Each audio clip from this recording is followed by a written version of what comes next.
Okay. Good morning, everyone. Good morning, good morning, good morning, good morning.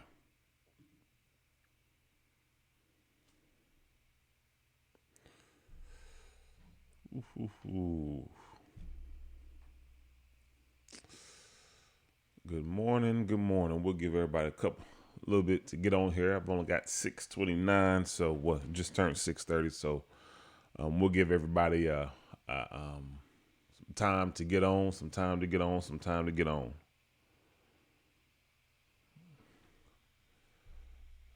Hopefully, everybody is having as good of a day as you can possibly have. As good of a day as you can possibly have.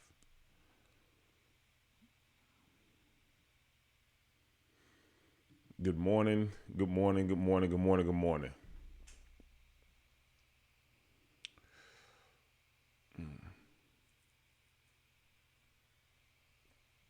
Good morning.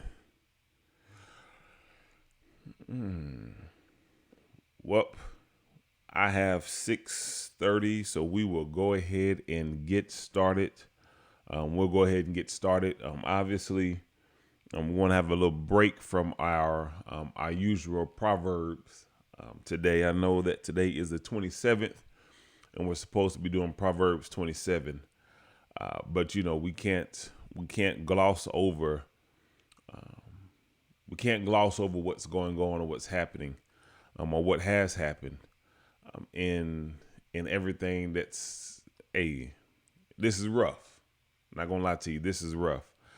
This is extremely difficult when you see an African American man basically getting murdered right in front of our eyes. That's difficult. That is extremely disturbing. It's unsettling. It's it's just difficult and hard to watch. It's hard to watch.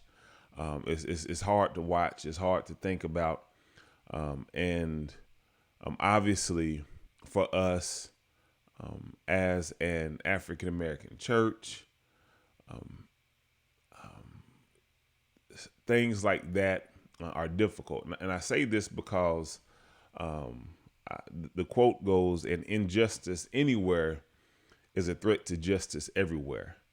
And I do realize that we, as for those of us who live in our particular where we live, it's I'm not gonna lie. Where I live now, it's pretty. It's pretty. I live in a pretty good area. I don't feel threatened, or I don't feel immediately in danger to something like this in my zip code, or for my children for that matter. But for those of us who come from different places, where African Americans were not seen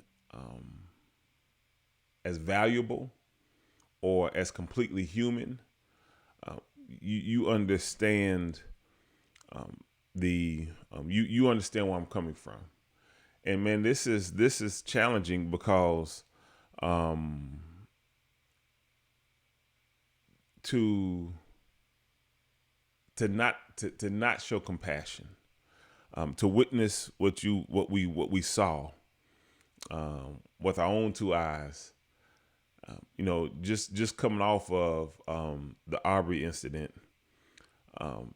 this is damaging. Well, not damaging, but it's telling.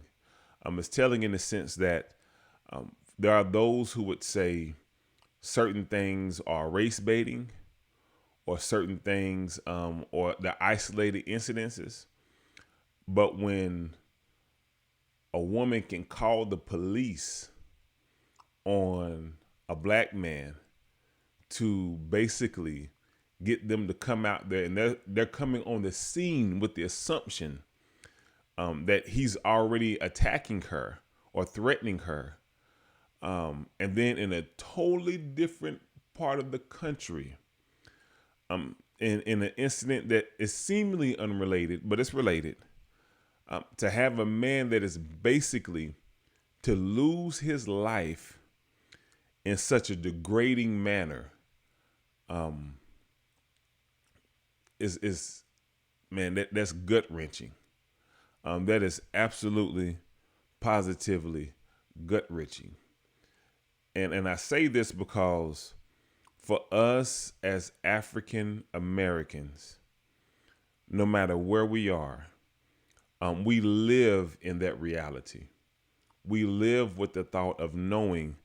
And my wife, she always reminds me. She said it's kind of unfair because we oftentimes have to take extra precautionary measures that others don't have to take. And it has to do with also with how we have been depicted for so long, or the images that they allow of us in the media. And I was talking to a while back, I think it was Kevin. I'm not for sure, but it's amazing how we are portrayed as the aggressors, as the violent ones, as the evil ones, when we as African Americans have suffered so much violence toward us and injustices.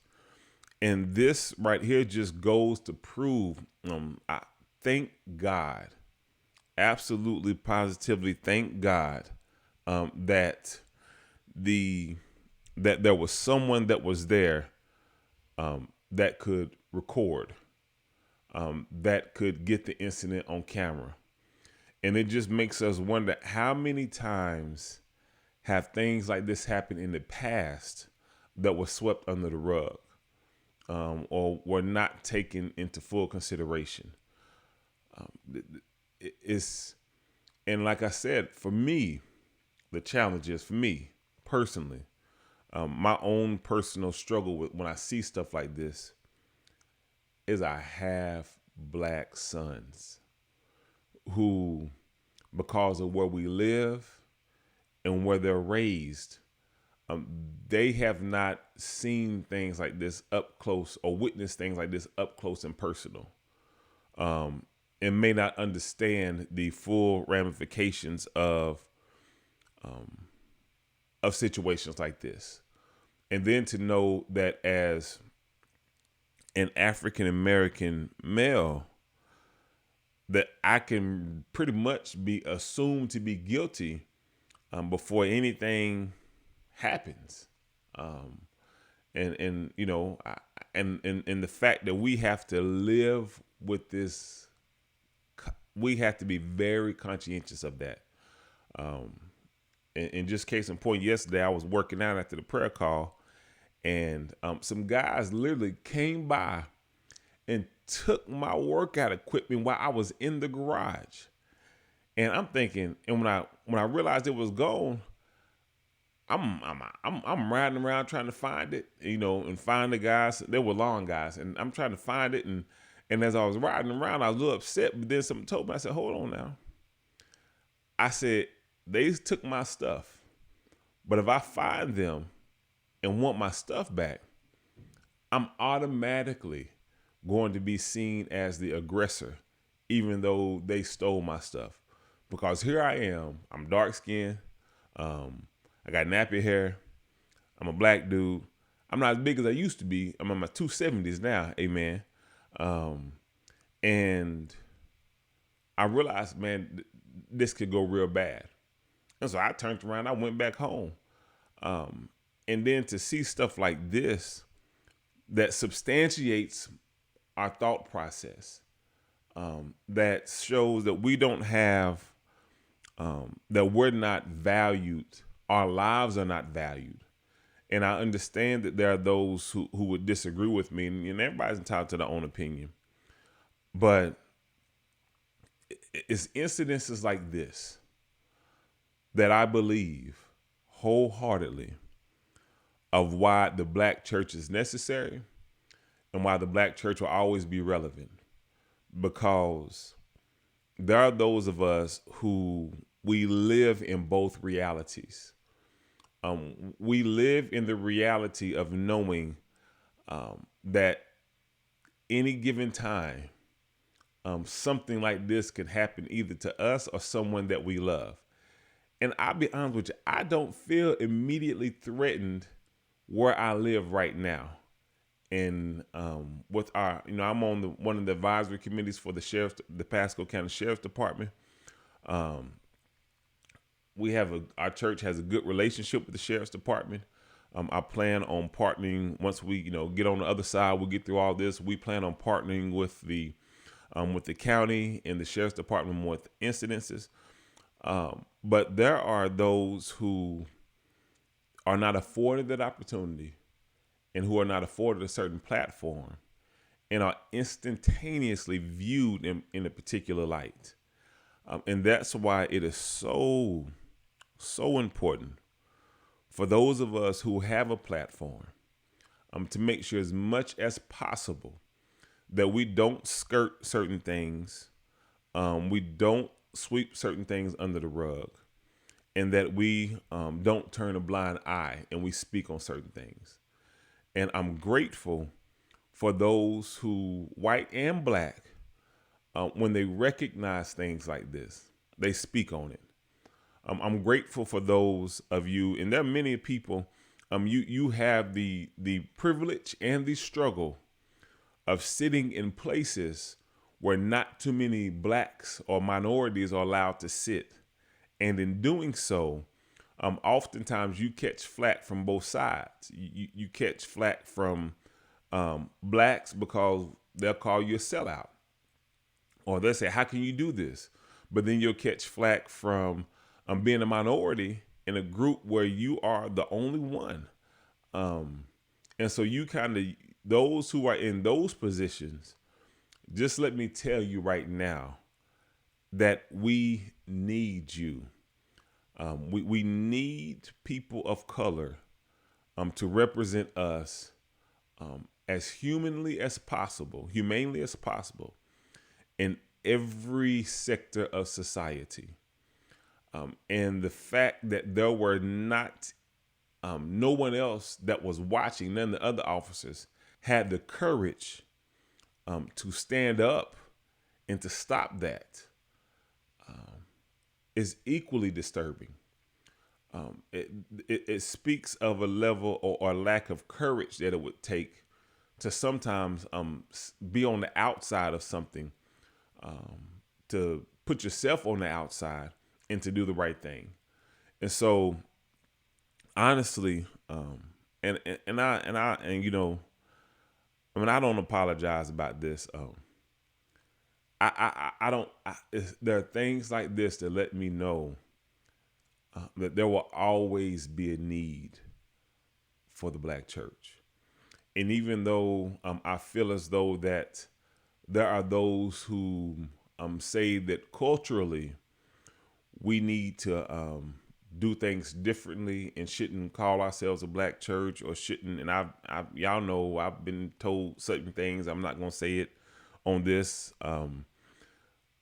But things like this show me why there's such a need for a black church.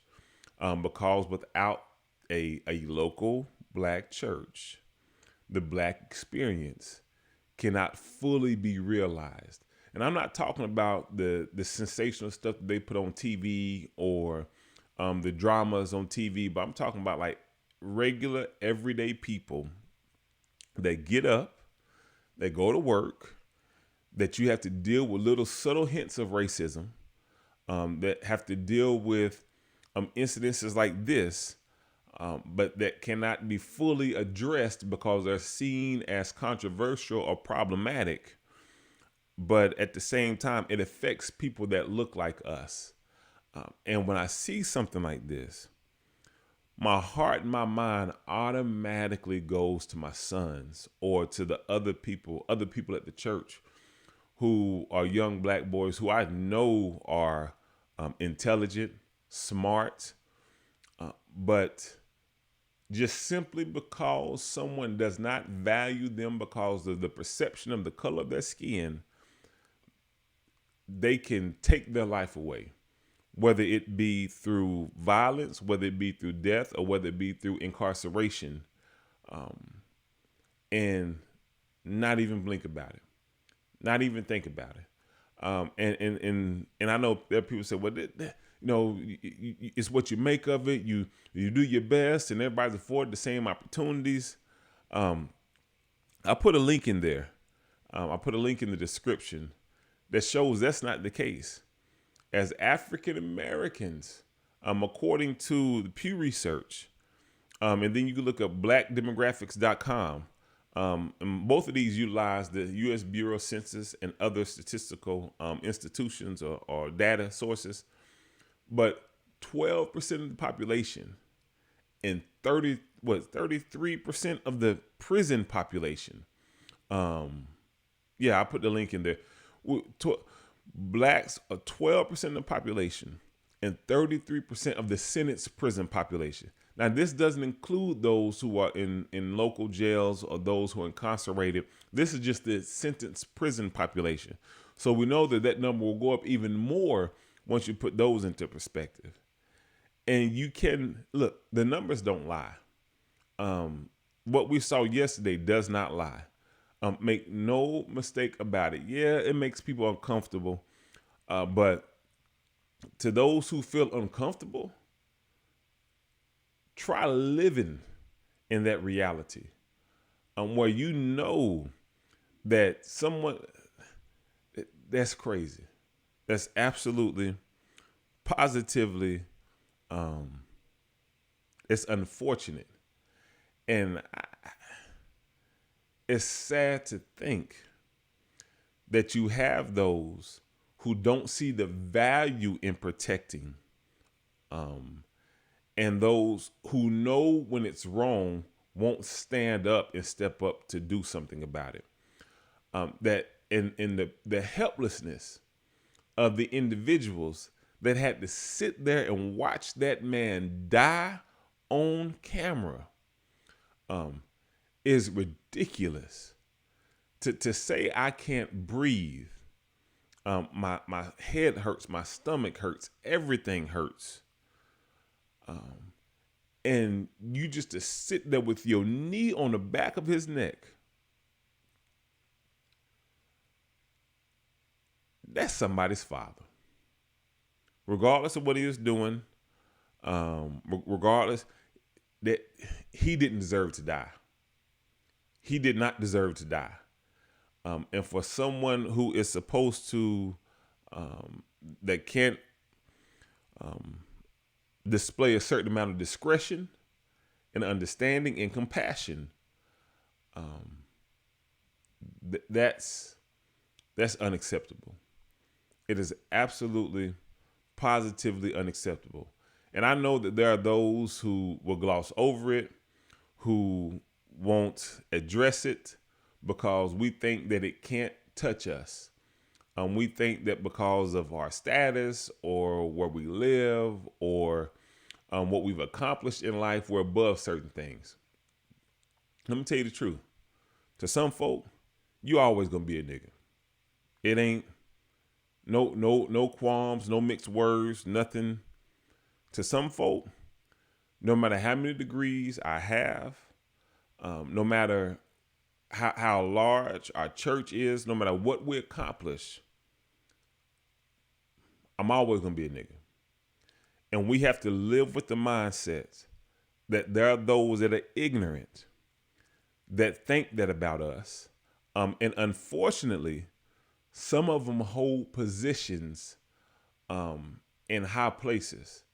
And I'm gonna say two things also with this is that I say thank you first of all to the pastors who are of other races, especially Anglo pastors that deal with this issue from their pulpit, that address this issue head on. And there are plenty of Anglo pastors who take steps in the right direction in addressing this. But there are far too many who have these lawmakers, who have these officers, who have people of power in their church, and they won't touch it. They won't address it, and they sweep it under the rug. In essence, silently, By not saying anything, you are approving of actions like this. And to dismiss it as absolute, just, isolated incidences, that's not the case. And as black folk, we live in the reality that there are a certain segment of the population that will not value us, or if they do think they value us, when incidences like this happen, they really think of it as an isolated incident, or they think, well, that this is, they're acting too much, they're being too dramatic and stuff like this. Black Lives Matter and Kaepernick kneeling and, oh, all that is so unpatriotic and blah, blah, blah. I hear you. But check out the website that's in the link. Go to blackdemographics.com. Look at the U.S. Census data. Look at the poverty line. Look at the history of redlining. Look at the 13th Amendment. Look at how people of color are not given the same opportunities across the board. Institutionally, on a systemic level, oftentimes as African Americans, we've been reading about this in the Proverbs. We have been on the opposite end of justice by getting injustice, and these unequal scales, they adversely affect us. And hear me clearly. That is not something that God is pleased with. And this is why I don't get caught up in certain agendas. I really could care less about who's marrying who. And I really could care. I'm not going to say I could care less about it, but that's not my main priority. It's not my main priority about who's sleeping with who. It's not my main concern about telling a woman what she has to do. And I get that. If that's you, no problem. That's you all day long. But to be so passionate about things like these, and then when they try to throw, well, there's more abortions in the African American community and all this stuff like that. Look here, come to my side and be compassionate about things like this. Understand what this is doing to the black community. Understand what this is doing to the home. Well, when you have young black boys that see that, and they see a person that looks just like them getting choked out in broad daylight by the person that's supposed to protect them, or they see a young man getting gunned down. Well, he wasn't really out for a job. He was, man, they had all sorts of people walking through the construction site. He wasn't stealing nothing. But they felt so emboldened to go out and hunt him down like a wild dog or a wild hog or deer and shoot him. It's crazy. It's absolutely crazy. And we know that in any of these incidences, if the roles would have been reversed, the hammer would have came down swift, fast, and in a hurry. And so I say this to say it's extremely unfortunate, And I say thank you to those who are, to the Anglos and the other races who understand what it's like, or who have the compassion. And the ministers, we had our bi-weekly call last night, and Minister Jerome, he led us in devotion. He gave his devotion was Matthew 20 verses 29 through 33, when it was talking about the two blind men on Jericho Road who were calling out to Jesus to have mercy on them. And there were those who told them to stop calling. There were those who told them to stop crying out, but they kept on crying out. And when the Lord stopped, this is what it says. Verse number 34 says that he was moved with compassion, that God was moved with compassion, that he saw their plight, he saw their situation, and he had pity on them. that they screamed out for mercy and Jesus had mercy. How can you listen to that man's cries for help and not have pity, not have compassion? If someone can listen to that and watch that video and not be moved, I question whether or not you even got the Holy Spirit in you. Because our God is a God of compassion. It doesn't mean that he doesn't correct us. It doesn't mean that he doesn't discipline us. Compassion is not a lack of discipline. It's not a lack of correction. It doesn't mean that he doesn't slap us on the hand from time to time when we do wrong. But compassion means that he has pity on us when we cry out. And I could only imagine of all the people that were standing there and had to witness with their eyes a man crying out, and that the people that were supposed to have compassion did not have compassion. The people that had the authority did not show mercy. That's disturbing. That is extremely disturbing. And what that shows me is that there is and there will always be a need, A, for the black church, B, for those who are in particular positions, whether you're black or white. You need to speak up. We need to speak up. If you have a platform, and I'm not saying to be distasteful, I'm not saying to unfairly categorize everybody and paint everybody with a broad stroke, a broad brush. I'm not saying that. But we can't,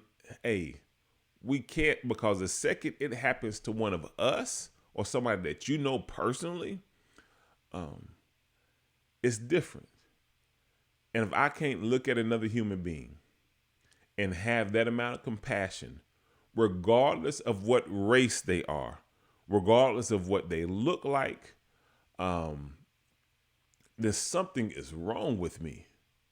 Something is seriously wrong with me if I can't see someone lose their life, regardless of the situation, and not be moved or not sense or understand the disservice that has been done to them. Something is wrong with me. And I say this to those who have platforms, and to those who have who don't necessarily look like me, but you watch, because I know that you watch. You don't like, you don't comment, but you troll and you say little slick stuff. To not speak out against something like this on your platform, you're just as culpable. Because what I realize is that you have people's ear who hold certain amount of weight and who have a certain amount of authority and have a certain amount of influence. And this right here, as a black man, this is extremely disturbing. And I'll be honest with you, not really so much for me. It's not even for me. I think about my sons. I think about the other black boys at our church. To think that their lives can be just snuffed out or taken from them without due process or just cause. But just because they look like what they look like, and somebody has a preconceived notion of who they are. This is very difficult. This is very challenging. And it's incidences like these that make me realize why there is a need for the black church, and why there's a need for cultural centers for people of color in certain areas when incidences like this arise. And so this is just, it's challenging. is very challenging and very disturbing. And I say to all of us, man, we definitely need to a lift certain things up in prayer. And we all know we've been reading, hey, there's a time for praying and there's a time for war. Um, Sometimes you can miss me with that turn the other cheek stuff. Um, I want to say another word, but my wife will get on me if I say it. But you can miss me with that turn the other cheek poo poo when it comes to stuff like this. Um, because I think it was Lauryn Hill that said in one of her songs a long time ago, back in the day, on one of the greatest albums that ever made, why black people always got to be ones to settle. That's not cool. It's not cool. And this is another thing that it lets me know. As African Americans, we absolutely, positively need to make sure that we don't eat our own. That we don't, if you notice, I try my best to avoid talking down on other African Americans, especially in a public setting, no matter how much I disagree with them. And this is what I learned from my conservative evangelical friends. They support Trump to the DIE. And I'm thinking, if they can garner around Trump, and I saw the visceral attacks they threw on Obama, whether it was, what kind of suit he wore, something he said, or his demeanor, whatever the case may be. But they can show enough rally around support Trump and push him forward and push his agenda and do all these things. And then we sitting over here fighting and arguing and bickering over stuff that's really of unimportance.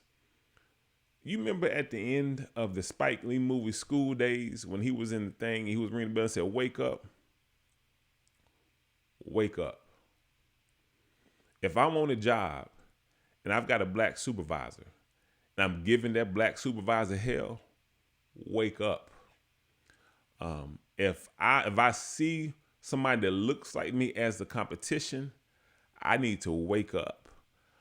If I think that because of where I sit now, I'm not affected by certain things, I tell you the same thing Mordecai told Esther. Hey, don't get beside yourself. Maybe the Lord put you in that position for a time such as this. And if deliverance does not come from you, he can raise somebody else up. But wake up. Us bickering and arguing with one another and stuff like this is happening. Man, this is wake up. This is extremely challenging. And for every person that has a black son, or even if you are white and you're dating a black person, or you're in an interracial relationship, or you're raising, or you have biracial children or biracial grandchildren, they need to know about this. Because there are some folk that will get mad because white and black, that they mix kids. This is not something that we can afford just to ignore and move on. This is definitely a video that I'm going to share with my children, my especially my sons, because it can very easily happen to them. And so I would just, we need prayer, and we need justice for those who are involved. And this is not an isolated event. Things like this keep happening. And it just makes us wonder how many things happen that we don't know or that we don't see. And so, God didn't give us a spirit of fear. And that doesn't mean that you go around being hateful either, or making hasty generalizations. But at the same time, we recognize the reality of which we live in, and we act accordingly. And for all of us who have children that are growing up and that are going to leave the area, or that are going into the real world, real life, we need to make sure that we have certain conversations with them early and often, and because this is serious and it's going to affect them. It's just like it affects us. And so, man, we this is very challenging. And so, yeah, it's not the. I know this isn't the proverb that we're supposed to do today, but you can't ignore something like this and turn a blind eye to something like this.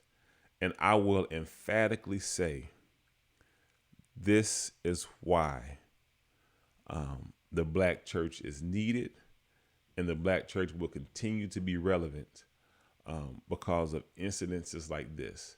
And I know that there are those who tell me, no, it shouldn't be that way. That's racism, that's prejudice. You shouldn't say things like that.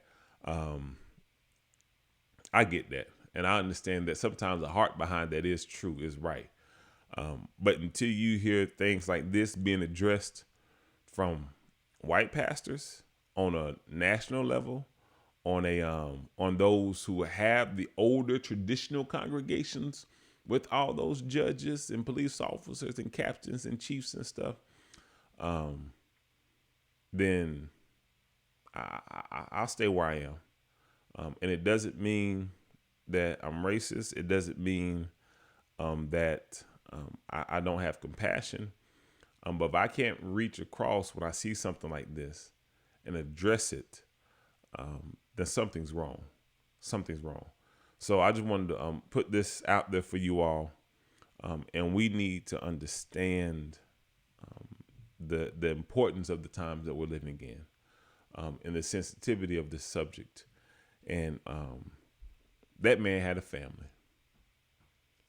That man, somebody cared about that man, regardless of what he was doing. Forgery, definitely didn't deserve to have a knee crushed in the back of your neck, treated like an animal. I would hate for my kids to have to see me leave this world like that, because somebody didn't value my skin color and me as a person enough to treat me humanely. And I would definitely hate to see my kids leave this world like that. Yeah, it's extremely unsettling, and bothersome. But we, as African Americans, we realize that this is our reality. And for those who think, you're overacting, you're being dramatic, just look at history, and history proves the point. Look at the statistical data that I put in the comment section. This is our reality. And if you think that you can't be touched by it, or your children can't be touched by it, you are sadly mistaken, and you're wrong, because we don't know what Yahoo, what ignorant person is going to run up on them, and that could just instantaneously change their lives forever. So I just want to say that to us this morning. And as much as possible, have a blessed day. But I tell you, unequivocally and most unashamedly, this is why things like this prove why there was definitely a need for a black church in our area. Definitely a need for a black church in our area.